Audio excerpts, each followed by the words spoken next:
जय जगन्नाथ पिलामाने आज आम तुम षष्ठ श्रेणी सामाजिक विज्ञान बहीर प्रथम अध्याय स्टार्ट करवा जहाँकि रही पृथ्वी रे स्थान चिन्हट करवा। तो आम ये पृथ्वी रे स्थान चिन्हट करने विषय पढ़ा आगु आगे देखा सामाजिक विज्ञान बही तुम जो चेंज होती जोटा कि चारिटा टॉपिक को ऐड कर सामाजिक विज्ञान बही गोटे हूँ इतिहास भूगोल राजनीति विज्ञान आ गोटे अर्थनीति। तो ये चारोटी विषय को लेकिन तुम गोटे माने बही जोटा देख पिला माने गोटे बही किपरि सब गोटे बही रे ही सब रही। देख प्रथम देइछि भाग क रे भारत एवं विश्व भूमि एवं मानव। तो एटा हूँ रही तुम भूगोल विषय रे देख भूगोल रे पृथ्वी स्थान चिन्हट करवा महासागर एवं महादेश भूमि रूप एवं जीवन यही तीनोटी अध्याय तुम भूगोल शेष हो जाऊँगी बुझिपाल पिला माने। तापर देख भाग ख रे जोटा रही अतीतर स्मृति फर्द। तो अतीतर स्मृति फर्द रे तुम इतिहास टॉपिकटा रोचे जमीक अध्याय 4 रोचे इतिहास समय सीमा एवं उत्स अध्याय 5 रोचे इंडिया एवं भारत अर्थात भारत अध्याय 6 रे भारतीय सभ्यतार प्रारंभ। तो यही भाग खटा टोटाल कभर कर इतिहास को तुम बहीटे बुझेगा। भाग ग रे रही आम सांस्कृतिक ऐतिह्य एवं ज्ञान परंपरा। तो एथिरे रोचे कौन इतिहास किछेक केतेक पाठ रोचे बुझिपार। तापर देख भाग घ रे रहिला शासन एवं गणतंत्र। तुम जो राजनीति विज्ञान नथिला तुम पिला माने षष्ठ नथिला बोधे हाँ इतिहास रे थिबो प्राय से जो राजनीति विज्ञान एटा टोटाल 9 10 11 बार करके चारोटी अध्याय रे शेष करछि बुझिएला। एठी देख तुम अर्थनीति देख पिला माने अर्थनीति तुम आगुर जान नथिबो। तो अर्थनीति पार्टटा रही भाग उ रे आम चतुर्पार्श्वर अर्थनैतिक जीवन। तो एटा रही अध्याय 13 और 14। तो गोटे बही रे से चारोटी टॉपिक को कभर कर माने चारोटी विषय को आनी इतिहास भूगोल राजनीति विज्ञान और अर्थनीति। तो आज आम यही माने क्लास रे पढ़िबा पृथ्वी रे स्थान चिन्हट करवा माने तुम जो तुम भूगोल विषय रे रोची। तो चलो आम आज से टॉपिक को आरंभ करवा। देख पिला माने कौन देछि तापर आम देखा आर्यभट्ट कौन कहते। आर्यभट्ट कौन कहते जल भूमि अग्नि एवं वायु को नहीं गठित आम गोलाकार पृथ्वी महाकाशर एक अंश। यह समस्त स्थलचर और जलचर जीव मान द्वारा घेरी रही। आमर पृथ्वीटा जो किपरि गठित होइछि जल भूमि अग्नि एवं वायु को लेकिन आमर ये महाकाशर गोटे अंश होछि आम पृथ्वी। आ से पृथ्वी रे कौन कौन सब अच्छी स्थलचर और जलचर जीव मान समस्ते अच्छा बुझीगला। तो आर्यभट्टा कहते आनुमानिक 500 ख्रीष्टाब्द अनुमान करा जाए बुझिपार कि।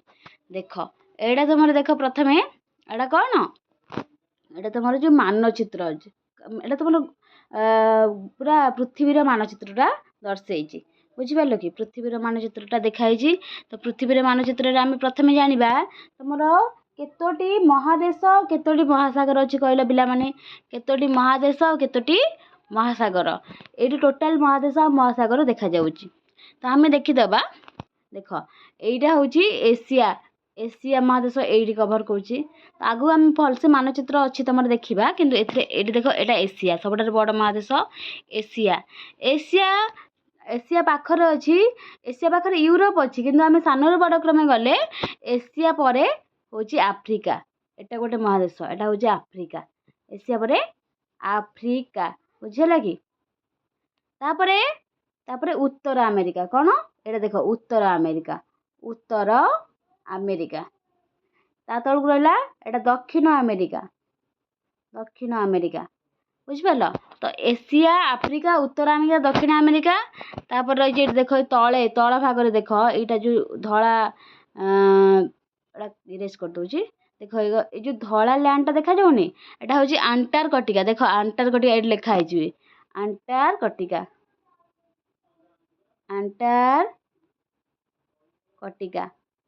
बुझिपार।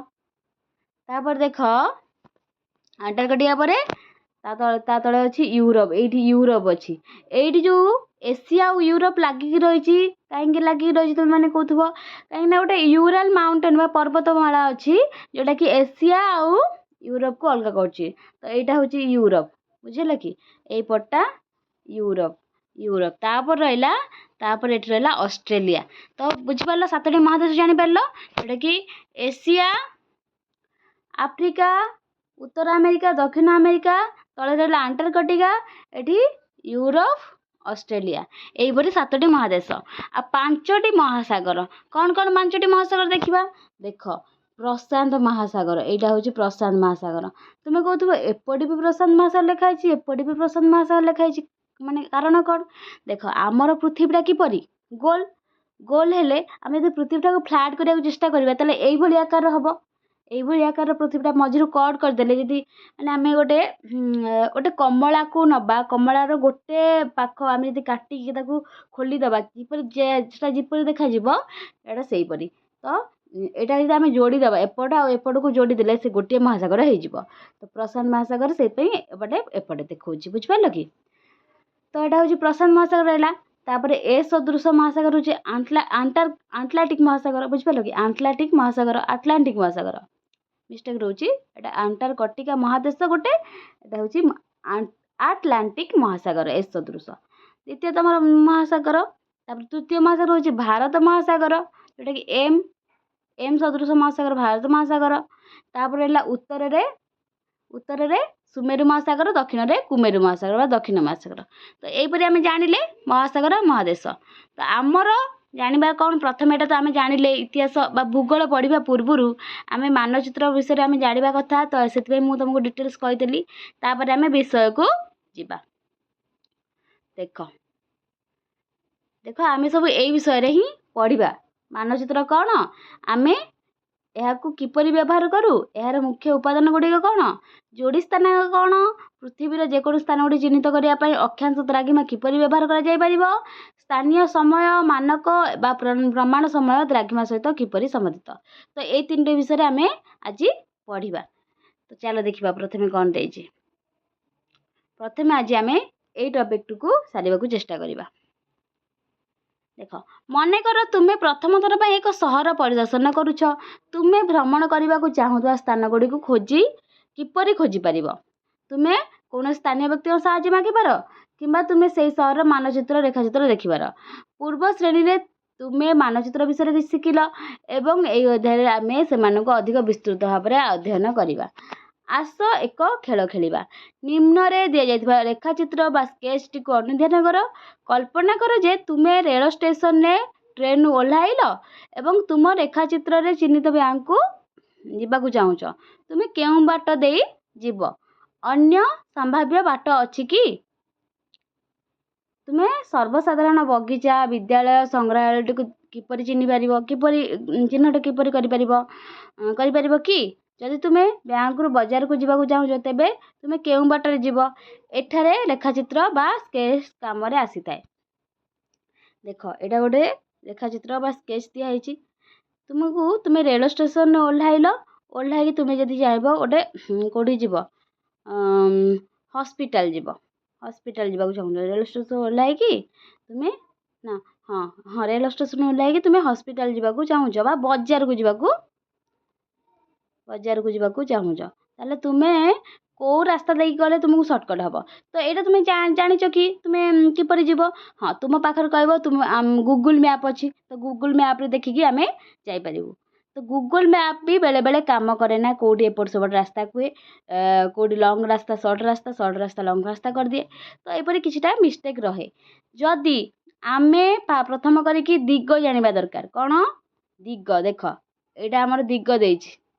ଏଇ 4ଟି କ'ଣ ରେ ପିଲାମାନେ? ପ, ପୁ, ଉ, ଦ। କ'ଣ ମାନେ? ପ ମାନେ ପଶ୍ଚିମ, ଏଇଟା କ'ଣ ପଶ୍ଚିମ, ଏଇଟା ପୂର୍ବ, ଉପରଟା ଉତ୍ତର, ଏଇଟା ଦକ୍ଷିଣ। ପ୍ରଥମ କରି ଆମେ ଦିଗ ଜାଣିଥିବା ଦରକାର।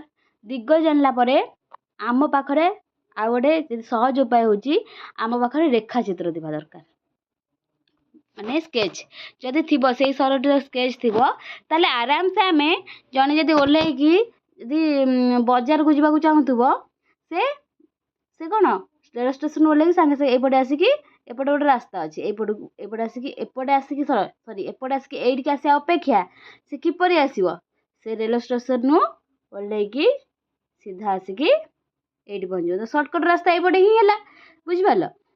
ଯଦି ସେ ଜଣେ କହିବ ମୁଁ ହେଉଛି କୋଉଠିକି ଯିବି, ବ୍ୟାଙ୍କ ଯିବି, ତ ବ୍ୟାଙ୍କ ଯିବାକୁ କହିଲେ ରେଳ ଷ୍ଟେସନରୁ ଓହ୍ଲେଇକି ବ୍ୟାଙ୍କ ଗଲେ, ସେ ବ୍ୟାଙ୍କରୁ ରେଳ ଷ୍ଟେସନ ଓହ୍ଲେଇଲା, ସେ ଏପଟେ ଏମିତି ଆସିକି ଏପଟେ ଏତେ ବାଟ ଯିବା ଅପେକ୍ଷା ଯଦି ତା ପାଖରେ ଏଇ ମାନଚିତ୍ର ରେଖାଚିତ୍ରଟି ଥିବ, ତାହେଲେ ସେ କ'ଣ କରିବ, ସେପଟେ ଆସିକି ସେଟା ଏଇପଟେ ପଳେଇବ। ତାହେଲେ ଯୋଉ ପଟେ ତାକୁ ସୁବିଧା ହବ ସେ ଯିବ। ତ ବିଶେଷ କରି ଆମ ପାଖରେ ଏଇ ରେଖାଚିତ୍ର ରହିଥିବା ଦରକାର, ବୁଝିହେଲା କି, ଯାହାଦ୍ୱାରା ଆମେ ଜାଣିପାରିବା। ଆଉ ଫାଷ୍ଟ କଥା ଦିଗ ଚିହ୍ନିବା ଦରକାର, ବୁଝିହେଲା କି। ଦେଖ, ରେଖାଚିତ୍ର ବା ସ୍କେଚ୍ ଏକ ମାର୍ଗଦର୍ଶକ ପରି ଏହା ତୁମକୁ ଦେଖାଇଥାଏ ଯେ ସ୍ଥାନ ଗୁଡ଼ିକ କେଉଁଠାରେ ଅଛି ଏବଂ ସେଠାରେ କିପରି ପହଞ୍ଚିବ। ରେଖାଚିତ୍ର ବା ସ୍କେଚ୍ର ଉପର ଡାହାଣ କୋଣରେ ଥିବା 4ଟି ତୀରକୁ ଧ୍ୟାନ ଦିଅ। ଆମେ ଦେଖିପାରିବା ଯେ ସେଗୁଡ଼ିକ କିଛି ନିର୍ଦ୍ଦିଷ୍ଟ ଦିଗକୁ ସୂଚାଉଛନ୍ତି ଏବଂ ରେଖାଚିତ୍ର ବା ସ୍କେଚ୍କୁ ଆହୁରି ସହଜ କରୁଛନ୍ତି, ନୁହଁ କି। ଆମେ ଏଇଟା ଯେଉଁ ଜାଣିଲେ, ଏଇ ଯେଉଁ ତୀର ଚିହ୍ନ ଯେଉଁ ଦେଇଛି, ଆମେ ତା ଦ୍ୱାରା ଦିଗ ଜାଣିପାରିଲେ, ଯେଉଁଟାକି ଦିଗ ଜାଣିବା ଦ୍ୱାରା ଆମକୁ ସହଜ ହେଇଯିବ ଆମେ କେଉଁ ଦିଗକୁ ଯିବା, ବୁଝିହେଲା କି। ହଁ, ତା ଛଡ଼ା ଏଠି ବି ଆମର ଆହୁରି 4ଟି ଦିଗ ରହିଛି। ଏଠି ଦେଖ, ଏଇପରି 4ଟି ଦିଗ ରହିଛି। ପୂର୍ବ ଆଉ ଦକ୍ଷିଣକୁ ଆମେ ଦକ୍ଷିଣ ପୂର୍ବ କହିବା, ଆଉ ଉତ୍ତର ଆଉ ପୂର୍ବ ମଝିରେ ଆମେ ଉତ୍ତର ପୂର୍ବ କହିବା, ଏଇପଟୁ ଉତ୍ତର ପୂର୍ବ, ଆଉ ଏଠି ଉତ୍ତର ପଶ୍ଚିମ, ଏଇଟା ହେଉଛି ଦକ୍ଷିଣ ପଶ୍ଚିମ। ଏଇପରି ଆଉ 4ଟି ଦିଗ ମଧ୍ୟ ରହିଛି, ବୁଝିହେଲା। ଦେଖ, ମାନଚିତ୍ର ଏବଂ ଏହାର ଉପାଦାନ। ଆମେ ଏବେ ତାର ଉପାଦାନ ଗୁଡ଼ିକ ଜାଣିବା। ଏହି ସରଳ ଉଦାହରଣରୁ ଆମେ ବୁଝିପାରିବା ଯେ ମାନଚିତ୍ର ହେଉଛି କୌଣସି ଅଞ୍ଚଳର ଏକ ଚିତ୍ରିତ ଉପସ୍ଥାପନା ବା ଚିତ୍ର। ଏହା ଏକ ଛୋଟ ଅଞ୍ଚଳ, ଏକ ଗାଁ, ଏକ ସହର ଇତ୍ୟାଦି ହେଇପାରେ। ଏକ ବୃହତ୍ ଅଞ୍ଚଳ ଯେମିତିକି ତୁମ ଜିଲ୍ଲା, ରାଜ୍ୟ, ଏଟା ହେଇପାରେ, କିମ୍ବା ଭାରତ ପରି ଏକ ବହୁତ ବଡ଼ ଅଞ୍ଚଳ, କିମ୍ବା ଏପରିକି ସମଗ୍ର ବିଶ୍ୱ ବି ହେଇପାରେ। ମାନଚିତ୍ର କେବଳ ମାନେ ବଡ଼ ଦେଶକୁ ବୁଝାଏ, ବଡ଼ ରାଜ୍ୟକୁ ବୁଝାଏ, ସେ କଥା ନୁହଁ। ଛୋଟ ଅଞ୍ଚଳ ବି ହେଇଥାଇପାରିବ, ଗୋଟେ ଜିଲ୍ଲା ଆଉ ଗୋଟେ ରାଜ୍ୟ କିମ୍ବା ଭାରତ, ତା ଛଡ଼ା ବିଶ୍ୱ ବି ହେଇଥାଇପାରେ, ବୁଝିହେଲା କି। ମାନଚିତ୍ରରେ ଆମେ ଦର୍ଶାଇ ପାରିବା। ଭୂଚିତ୍ରାବଳୀ, ଯେଉଁଟାକି ଆଟଲାସ୍ ଜାଣିଛ, ଆଟଲାସ୍ ପିଲାମାନେ ଗୋଟେ ହେଉଛି ବୁକ୍ ପରି, ଯେଉଁଥିରେ ଅନେକ ଗୁଡ଼ିଏ ମାନଚିତ୍ର ମାନେ ରହିଥାଏ। ମାନଚିତ୍ରର ଏକ ସମନ୍ୱିତ ପୁସ୍ତକ। ତୁମେ ଜାଣିବାକୁ ପାଇବ ଯେ ଅନେକ ପ୍ରକାରର ମାନଚିତ୍ର ଅଛି। ଦେଖ, ଆମର 3 ପ୍ରକାରର ମାନଚିତ୍ର ଆମେ ଜାଣିବା କଥା, ଯେଉଁଟାକି ଗୋଟେ ହେଉଛି ଭୌତିକ ବା ପ୍ରାକୃତିକ ମାନଚିତ୍ର, ଆଉ ଗୋଟେ ହେଉଛି ରାଜନୈତିକ ମାନଚିତ୍ର, ଆଉ ଗୋଟେ ହେଉଛି ତଥ୍ୟଭିତ୍ତିକ ମାନଚିତ୍ର। ତ ଭୌତିକ ମାନଚିତ୍ର ବା ପ୍ରାକୃତିକ ମାନଚିତ୍ର କ'ଣ? ପ୍ରାକୃତିକ କଥା ଆମେ ଜାଣିଲେ ମୋ ମାଇଣ୍ଡକୁ ଆସିବ ପ୍ରକୃତିରୁ ଯାହା ସବୁ ତିଆରି, ନୁହେଁ କି, ଯେମିତିକି ପର୍ବତ, ମହାସାଗର, ନଦୀ, ଏହିପରି ପ୍ରାକୃତିକ ଜିନିଷକୁ ଦର୍ଶାଇବା ପାଇଁ ଆମେ ପ୍ରାକୃତିକ ମାନଚିତ୍ର ଆମେ ଦେଖିଥାନ୍ତି। ତ ପ୍ରାକୃତିକ ମାନଚିତ୍ରରେ ଏଇସବୁ ଜିନିଷ ଆମେ ପାଇଯାଇଥାଉ, ଯେଉଁଟାକି ଆମେ ଦେଖିବା ପାଠ୍ୟ ପୁସ୍ତକରେ ଚିତ୍ର 5.2ରେ ଥିବା ଏକ ଉଦାହରଣ। ଦେଖିବା 5.2କୁ ଯାଇକି ଦେଖ ପିଲାମାନେ, ଏଇଟା ହେଉଛି 5.2ର ଏକ ମାନଚିତ୍ର। ଦେଖ 5.2, ଯେଉଁଟାକି ଭାରତୀୟ ଉପମହାଦେଶର କିଛି ନଦୀ ଓ ଭୌତିକ ମାନଚିତ୍ର। ଭୌତିକ ମାନଚିତ୍ର ଆମେ ପ୍ରାକୃତିକ ମାନଚିତ୍ର ବି କହିପାରିବା, ଯେଉଁଥିରେ ଦେଖ ଏଠି ଇଣ୍ଡିକେଟ୍ କରିଛି। ଦେଖ, ପର୍ବତମାଳା, ହିମାଳୟ ପର୍ବତମାଳା, ଏଠି ହେଉଛି ହିନ୍ଦୁକୁଶ ପର୍ବତମାଳା। ତ ଏଇଗୁଡ଼ା ସବୁ ନଦୀ, ଏଗୁଡ଼ା ସବୁ ନଦୀ। ତ ଏଇପରି ବହୁତ ନଦୀ ଆଉ ପର୍ବତମାଳାକୁ ନେଇକି ପ୍ରାକୃତିକ ମାନଚିତ୍ର ହେଇଛି, ବୁଝିଲା। ଏଠି ସାଗର, ଏଠି ମହାସାଗର। ତ ଏଇପରି ଏଇଟା ହେଉଛି ପ୍ରାକୃତିକ ମାନଚିତ୍ର ବି ବୁଝାଏ। ଆମେ ପରେ ଆମେ ଏଇ ବିଷୟଟି ପଢ଼ିଲେ ଭଲସେ ଆମେ ଜାଣିବା କେଉଁଠି କେଉଁ ନଦୀ ବହିଛି, ବୁଝିପାରିଲ ପିଲାମାନେ। ତ ଚାଲ ଆମେ ଦେଖିବା, ଆମ ପାଠକୁ ଯିବା। ତାପରେ ଆମେ ଆସିବା ରାଜନୈତିକ ମାନଚିତ୍ର, ଯେଉଁଥିରେ ଦେଶ କିମ୍ବା ରାଜ୍ୟର ସୀମା, ସହର ଇତ୍ୟାଦିର ବିବରଣୀ ଦେଖାଯାଏ, ଯେଉଁଟାକି ଉଦାହରଣ ସ୍ୱରୂପ ସମସ୍ତ ରାଜ୍ୟ, କେନ୍ଦ୍ରଶାସିତ ଅଞ୍ଚଳ, ସେମାନଙ୍କର ରାଜଧାନୀ ସହିତ ଭାରତର ଏକ ମାନଚିତ୍ର। ସେହିପରି ତଥ୍ୟଭିତ୍ତିକ ମାନଚିତ୍ର କ'ଣ? ତଥ୍ୟଭିତ୍ତିକ ମାନଚିତ୍ରରେ ଏକ ନିର୍ଦ୍ଦିଷ୍ଟ ପ୍ରକାର ସୂଚନା ସହିତ, ଯେମିତିକି ତଥ୍ୟଭିତ୍ତିକ ବା ପ୍ରାସଙ୍ଗିକ ଶୀର୍ଷକ ଦେଖାଯାଏ। ଉଦାହରଣ ସ୍ୱରୂପ ଜନସଂଖ୍ୟା ଓ ଖଣିଜ ମାନଚିତ୍ର। ଜନସଂଖ୍ୟାକୁ ଦେଖେଇଥିବ ନହେଲେ ଖଣିଜ ମାନଚିତ୍ର। ତ ଏଇଟା ହେଉଛି ଗୋଟେ ତଥ୍ୟର ନେବା ପାଇଁ ତଥ୍ୟଭିତ୍ତିକ ମାନଚିତ୍ର। କେତେକ ତଥ୍ୟଭିତ୍ତିକ ମାନଚିତ୍ର ପାଠ୍ୟପୁସ୍ତକ ଚିତ୍ର 6.3 6.3 କିମ୍ବା ଏବଂ ଚିତ୍ର 8.1ର ଅନ୍ତର୍ଭୁକ୍ତ। ବୁଝିଲା। ତ ଆମେ ଜାଣିଲେ 3 ପ୍ରକାର ମାନଚିତ୍ର, ଯୋଉଟାକି ଭୌତିକ ଓ ପ୍ରାକୃତିକ ମାନଚିତ୍ରରେ ଆମେ କ'ଣ ଦେଖିବେ? ପର୍ବତ, ମହାସାଗର, ନଦୀ। ସେହିପରି ରାଜନୈତିକ ମାନଚିତ୍ରରେ ଆମେ କ'ଣ ଦେଖିବା? ସମସ୍ତ ରାଜ୍ୟ, ଯେପରି କେନ୍ଦ୍ରଶାସିତ ଅଞ୍ଚଳ, ସେମାନଙ୍କର ରାଜଧାନୀ। ବୁଝିଲା। ଆଉ ତଥ୍ୟଭିତ୍ତିକ ମାନଚିତ୍ର ମାନେ ପର୍ଟିକୁଲାର ଗୋଟେ ତଥ୍ୟ ହିଁ ନେବା ପାଇଁ ହେଉଥିବ, ଯୋଉଟାକି ଜନସଂଖ୍ୟା, ଖଣିଜ, ଏହିପରି ତଥ୍ୟ ପାଇବା ପାଇଁ ଗୋଟେ ତଥ୍ୟଭିତ୍ତିକ ମାନଚିତ୍ର ଥାଏ। ତାପରେ ଦେଖ, ଏହା ବ୍ୟତୀତ ପ୍ରତ୍ୟେକ ମାନଚିତ୍ରର 3ଟି ମୌଳିକ ଉପାଦାନ ରହିଛି। କ'ଣ କ'ଣ ସେ 3ଟି ମୌଳିକ ଉପାଦାନ? ଦୂରତା, ଦିଗ ଓ ସଂକେତ। ବୁଝିଲା। ଚିତ୍ର 1.1ରେ କେବଳ ଦିଗଟି ଥିବାରୁ ଏହାକୁ ମାନଚିତ୍ର କୁହାଯାଇ ନ ଯାଇ ରେଖାଚିତ୍ର ବା ସ୍କେଚ୍ ବୋଲି ଦର୍ଶାଯାଇଛି। ଦୂରତା ସାଧାରଣତଃ ମାନ ବା ସ୍କେଲ୍ ମାଧ୍ୟମରେ ମାନଚିତ୍ରରେ ଦର୍ଶାଯାଇଥାଏ। ବୁଝିଲା। ତୁମେ କେବେ ଭାବିଛ କି ଏକ ଛୋଟ କାଗଜ ଖଣ୍ଡ ଉପରେ ଏକ ବିଶାଳ ସ୍ଥାନ କିପରି ଚିତ୍ରିତ ହୋଇପାରୁଛି? ଆଚ୍ଛା, ମନେକର ଆମେ ଯେପରି ଆମର ଗୋଟେ ଭାରତର ମାନଚିତ୍ର କରୁଛନ୍ତି। ତ ଭାରତ ତ ବହୁତ ବିରାଟ ବିଶାଳ ମାନେ ଦେଶ। ତ ସେଇ ବିଶାଳ ଦେଶରେ ଆମେ କେମିତି ଗୋଟେ ଛୋଟ ପେପରକୁ ଆମେ ମାନେ ମାନଚିତ୍ରରେ ଆଙ୍କି ଦେଉଛନ୍ତି, ମାନଚିତ୍ରଟା କରିକି ତା ଭିତରେ ଆମେ ଦେଶର ସବୁ ନଦୀ, ନାଳ, ପୋଖରୀ ଆଉ ଯେତିକି ଆମର ରହିଲା ରାଜ୍ୟ, ଆମେ କେମିତି ତା ଦେହରେ ଅନ୍ତର୍ଭୁକ୍ତ କରୁଛନ୍ତି? ତା ପାଇଁ କିଛିଟା ରହିଛି, ମାନେ ଯୋଉଟାକି ଆମେ ଯାହାଦ୍ୱାରା ଆମେ ମାନଚିତ୍ରଟି କରିପାରିବା। ଯେପରି ଦେଖ, ଏସବୁ ମାନଚିତ୍ରର ସ୍କେଲ୍ ବା ମାନ ପାଇଁ ସମ୍ଭବ ହୋଇଥାଏ। ବୁଝିପାରିଲ? ଆସ ଏକ ଛୋଟ ସହରର ମାନଚିତ୍ରକୁ ଦେଖିବା। ମାନଚିତ୍ରରେ ଥିବା ପ୍ରତ୍ୟେକ ସେଣ୍ଟିମିଟର ଭୂମିରେ ଏକ ନିର୍ଦ୍ଦିଷ୍ଟ ଦୂରତାକୁ ଦର୍ଶାଏ। ମାନେ ପ୍ରତ୍ୟେକ ସେଣ୍ଟିମିଟର ଏଇ ଯେଉଁ ଭୂମିରେ ଏକ ନିର୍ଦ୍ଦିଷ୍ଟ ଦୂରତା ହେଇଥାଏ। ଯେମିତିକି ଆସ ଅନୁମାନ କରିବା ଯେ 500 ମିଟର, ତେଣୁ ଏଠାରେ ମାନ ବା ସ୍କେଲ୍ ହେଉଛି 1 ସେଣ୍ଟିମିଟର ଯେ 500 ମିଟର। ବୁଝିଲା। ଆମେ ସ୍କେଲ୍ ଜାଣିଛ, ସ୍କେଲ୍ ତୁମର ଛୋଟ ସ୍କେଲ୍ ଗୋଟେ 15 ସେଣ୍ଟିମିଟର ଥାଏ। ତ ପ୍ରଥମେ ଆମେ ଏଇଠୁ ଏଇ ଯେଉଁ ଏତିକି ବାଟ, ଏଇଠୁ ଥାଏ ଗୋଟେ ସେଣ୍ଟିମିଟର ନୁହଁ, ତ ସେଣ୍ଟିମିଟରକୁ ଆମେ 500 ମିଟର ରାସ୍ତାଟାକୁ ଆମେ ଗୋଟେ ସେଣ୍ଟିମିଟରରେ ଗାରରେ ଆମେ କରିପାରିବା। ଏବେ ଏହି ପାଠ୍ୟପୁସ୍ତକର 5ମ ଅଧ୍ୟାୟରେ ଥିବା ଚିତ୍ର 5.2ରେ ଥିବା ଭାରତ ମାନଚିତ୍ରକୁ ଦେଖ। ଏହି ମାନଚିତ୍ରର ନିମ୍ନରେ ବାମ କୋଣରେ ରୁଲରରେ 500 ଏବଂ ପାର୍ଶ୍ୱରେ କିଲୋମିଟର ଲେଖାଯାଇଥାଏ।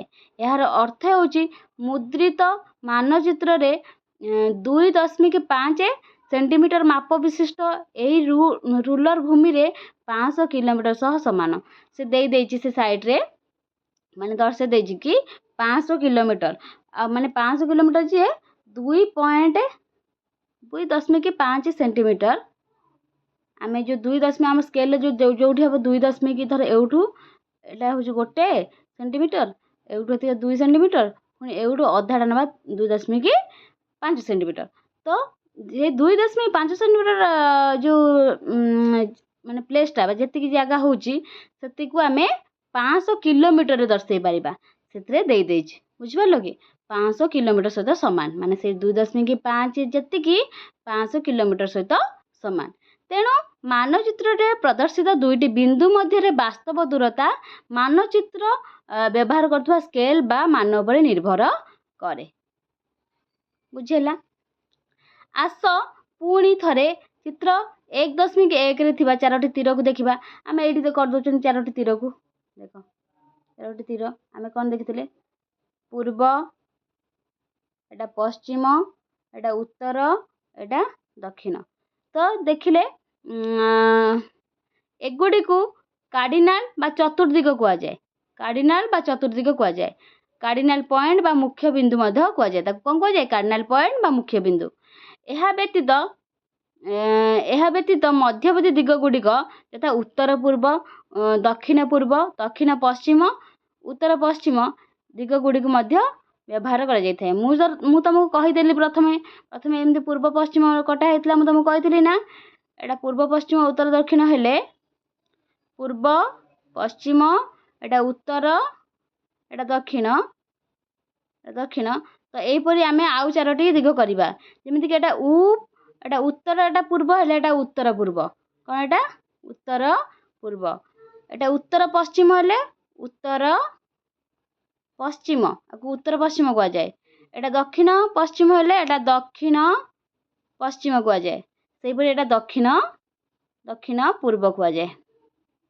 तो यहीपरि देख ये भी देदेछि से जाको ये भी देदे तुम भलसे जानापी एटा उत्तर दक्षिण पूर्व पश्चिम तो यहीटा को आम कह उत्तर पूर्व यहाँ कहवा जेहेतु उत्तर आटा पश्चिम अच्छे उत्तर पश्चिम एटा दक्षिण आ पश्चिम अच्छे दक्षिण पश्चिम एटा दक्षिण आ पूर्व अच्छे दक्षिण पूर्व बुझीगला कि पिला जो दुईटी मझीरे थी से दिगटा से दुईटी ना नहीं कह बुझीगला जमीक यहाँ उत्तर पूर्व को आम नॉर्थ ईस्ट कहवा दक्षिण पूर्व को साउथ ईस्ट दक्षिण पश्चिम को साउथ वेस्ट उत्तर पश्चिम को नॉर्थ वेस्ट है।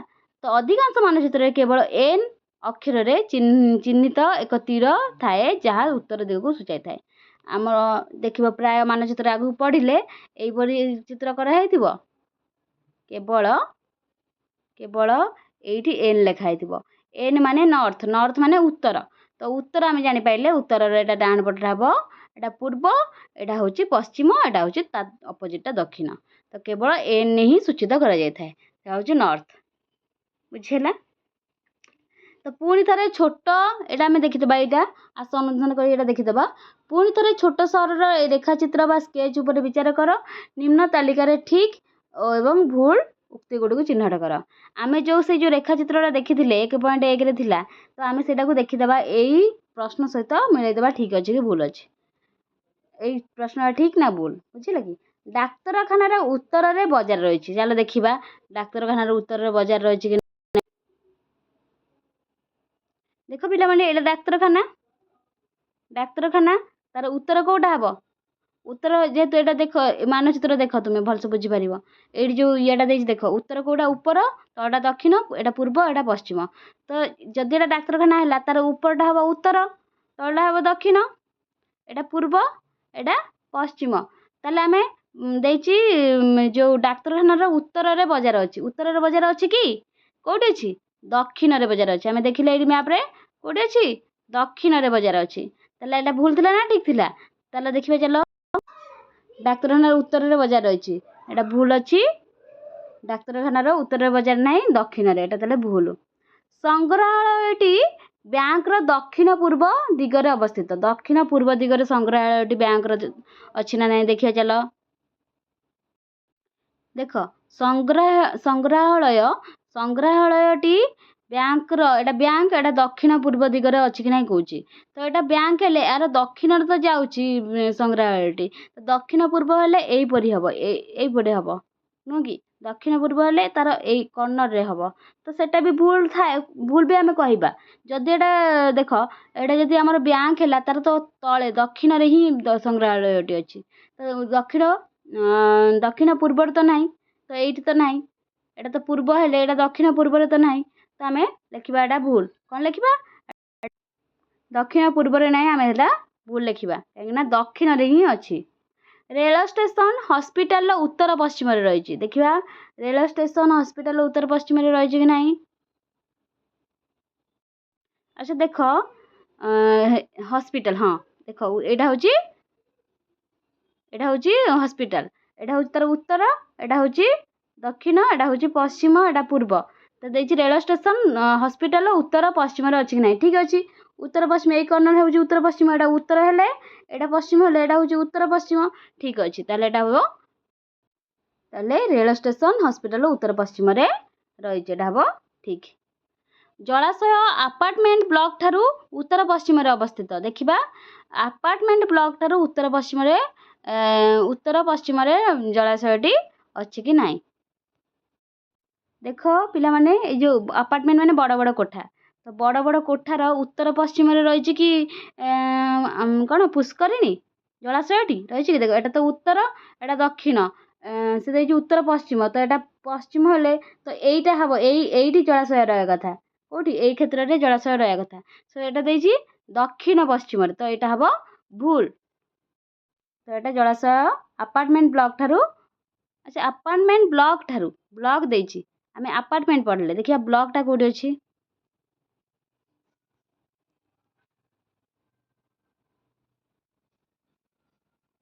हाँ छाड़ से अपार्टमेंट ब्लॉक माने से अपार्टमेंट माने जो बड़ बड़ कोठा ठारू तो नाही ना तो एटा हबो भूल सेटा दक्षिण पश्चिम रे अवस्थित कौन अछि दक्षिण पश्चिम रे अवस्थित एटा होछि भूल बुझिपारल ताहले संकेत मानचित्र अन्य एक गुरुत्वपूर्ण उपादान अटे आम मानचित्र केतेक छोट कोठार चित्र एवं अन्य किछि उपादान द्वारा दर्शाଯାଇଛି किंतु बृहत सहर बा देश अंकन करिया पई मानचित्र रे पर्याप्त स्थान न थाए एहा परिवर्ते एई वैशिष्ट्य गुडी को प्रतिनिधित्व करिया पई एक ग्रहणयोग्य संकेत प्रभावित हुए यथा विभिन्न प्रकार कोठा जेपरि रेल स्टेशन विद्यालय डाकघर रास्ता एवं रेल लाइन एवं नदी पोखरी किंबा जंगल परि प्राकृतिक उपादान ପାଇଁ स्वतंत्र संकेत व्यवहृत हुए एहीपरि भाବରେ ଏକ ମାନଚିତ୍ରରେ ଉପଲବ୍ଧ ସୀମିତ ସ୍ଥାନରେ ଅନେକ ବିବରଣୀ ଦେଖାଯାଇ ପାରିବ ମାନଚିତ୍ରକୁ ବ୍ୟବହାରକାରୀମାନଙ୍କ ଦ୍ୱାରା ଅଧିକ ସହଜରେ ବୁଝିବା ପାଇଁ ମାନଚିତ୍ରର ପ୍ରସ୍ତୁତକାରୀ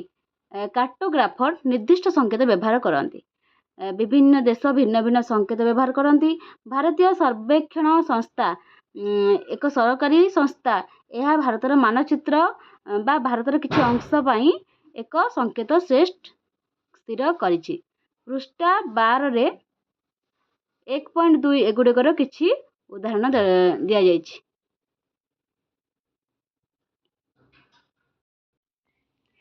देख पिला माने एटी संकेत भिन्न भिन्न संकेत रही माने मानचित्र व्यवहार करिया पई रेल लाइन जेमिति कि ब्रॉडगेज मीटर गज रेल स्टेशन देख रेल लाइन जो ब्रॉडगेज पई एपरी मीटर गज पई एपरी रेल स्टेशन पई एपरी संकेत रास्ता जेमिति पक्का रास्ता पई एपरी संकेत कच्चा रास्ता परी एपरी संकेत बुझि परलो तापर सीमा अंतर्जातीय राज्य जिला अंतर्जातीय सीमा पई एपरी राज्य सीमा पई एपरी आउ जिल्लार एपरी नदी कूଅ पोखरी केनाल पोल नदी कूଅ पोखरी केनाल एटा होची पोलर संकेत सेपरि देइछि मंदिर गिरजा मस्जिद छत्री तो मंदिर परी एपरी